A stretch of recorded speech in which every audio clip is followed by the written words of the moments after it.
तो कक्षा 10 वालों, आइए जल्दी से देख लेते हैं आपकी प्री बोर्ड परीक्षा 2025-26 के हिंदी पेपर के सभी प्रश्नों के आंसर, और इससे आपको पता लग जाएगा कि आपके प्री बोर्ड में कितने नंबर आने वाले हैं। और प्री बोर्ड को देख करके ही आपको ये आइडिया लग जाएगा कि आपके वार्षिक में कितने नंबर आने वाले हैं।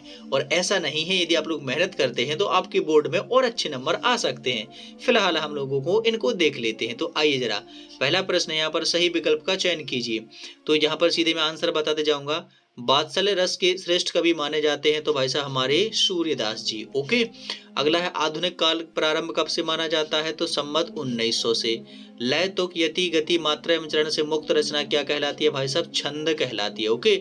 लखनवी अंदाज में व्यंग किया गया है तो पतनशील नवाबों पर, जो है नहीं कुछ लेकिन दिखावे में बहुत अपना पैसा और जीवन बर्बाद करते हैं। अर्थ के आधार पर वाक्य कितने होते हैं? 8 प्रकार के। कितने प्रकार के?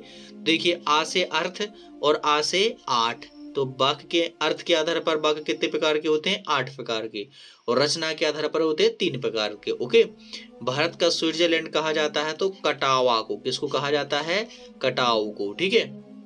अगला यहाँ पर क्वेश्चन नंबर 2।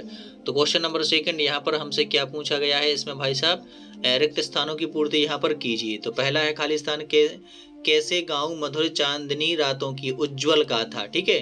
बीरस का स्थायी भाव उत्साह है। तो अब यहाँ पर बीरस का पूछा गया है। तो अब आप लोग पूरे के पूरे 10 रसों के नाम और उनके स्थायी भाव सीख लीजिए। ठीक है। अलंकार में आप प्रस्तुत कथन के माध्यम से, तो अन्योक्ति अलंकार। बाल गोविंद भगत के गीतों में क्या व्यक्त हुआ है? तो प्रभु के मिलन का। पंचवटी में कौन सा है? द्विगु समास, क्योंकि ये द्विगु समास संख्यावाची होता है तो पंच से 5। ओके। एक कुटिया में घूमता दिखाई देता है क्या? एक धर्म चक्र। ओके। तो अब आप लोग मिला लीजिए कि आपके कितने सही यहाँ पर गए हैं। और देख लेते हैं अगला क्वेश्चन यहाँ पर सत्य असत्य। तो पहला क्वेश्चन यहाँ पर हमारा क्या कहता है कि फसल 1000 खेतों की मिट्टी का गुणधर्म है। तो ये बिल्कुल सत्य है। आवश्यकता से अधिक बड़ा चढ़ाकर रूपक अलंकार में होती है तो ये असत्य है। बड़ा चढ़ाकर किस में होती है? तो वो होती है भाई साहब अतिशयोक्ति अलंकार में। बाल गोविंद भगत कबीर साहब को मानते थे तो ये बात बिल्कुल सत्य है। ठीक है। और यहाँ पर है शीला अग्रवाल मन्नू भंडारी की माँ थी तो ये असत्य है, वो उनकी टीचर थी। कौन थी? शीला अग्रवाल मन्नू भंडारी की कौन थी? टीचर थी। ठीक है। वैसे अग्रवाल ये भंडारी है। मुहावरे और लोकोक्ति एक ही हैं तो ये हो जाएगा क्या? असत्य। ये भाई साहब मुहावरे और लोकोक्ति बिल्कुल अलग अलग हैं। ठीक है। तो आप लोग मिला लीजिए, इसमें 3 असत्य हैं, बाकी के 2 सत्य हैं। अब देख लेते हैं अगला क्वेश्चन। तो अगला क्वेश्चन है यहाँ पर सही जोड़ियां मिलाइए। तो जल्दी से आइए सही जोड़ियों को अपन यहाँ पर मिला लेते हैं। तो धूली धरी धूसर ये गात और झोपड़ी में खिल रहे हैं जल जात। तो ये हो जाएगा पहले का आंसर। ठीक है। दूसरा, मानवीय क्रियाओं का आरोप किस में होता है? तो मानवीय अलंकार में। ओके। आग का आविष्कार पेट की ज्वाला शांत करने के लिए ही तो हुआ था, भूख मिटाने के लिए। शब्दों के सार्थक समूह को क्या बोलते हैं? वाक्य बोलते हैं। ओके। गले का हार होना यानी कि बहुत प्यारा, तो ये 5वां। और फेरी भेटूला फिर मिलेंगे। फेरी भेटूला का मतलब फिर मिलेंगे, तो ये हो गया। ओके। अब देख लेते हैं हमारे ये क्वेश्चन नंबर 5 में का आंसर। तो देखते हैं जरा 5 में हमारे पास में यहाँ पर क्या क्या है। पहला है दंतुरित मुस्कान किस में जान डाल देती है? तो ये तो भैया दंतुरित मुस्कान मरे हुए व्यक्ति में यानी मृतक में भी क्या डाल देती है? जान डाल देती है। ओके। संचारी भावों की संख्या कितनी है? तो वो है भाई साहब 33। ये पानी में उठ रहे बुलबुलों के समान होते हैं। ठीक है। उस्ताद बिस्मिल्लाह खां किस मंदिर में शहनाई बजाते थे?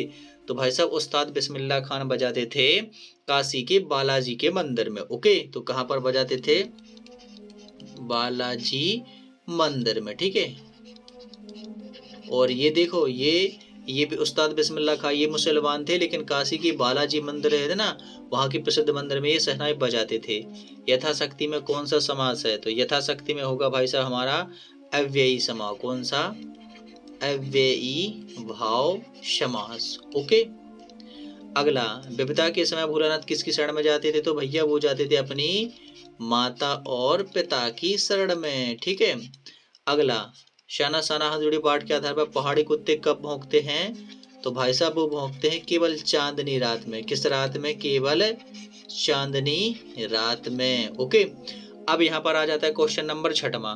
तो अब आप लोग मुझे जरा यहाँ पर कमेंट करके बताइए कि आप लोगों को क्वेश्चन नंबर 6वां, 7वां, 8वां और बाकी ये सभी प्रश्नों के आंसर यदि आप लोगों को चाहिए तो बस आप लोगों का एक कमेंट ही मैं मांगता हूँ। कमेंट कर दीजिए, आपको इन सभी सवालों के आंसर मिल जाएंगे।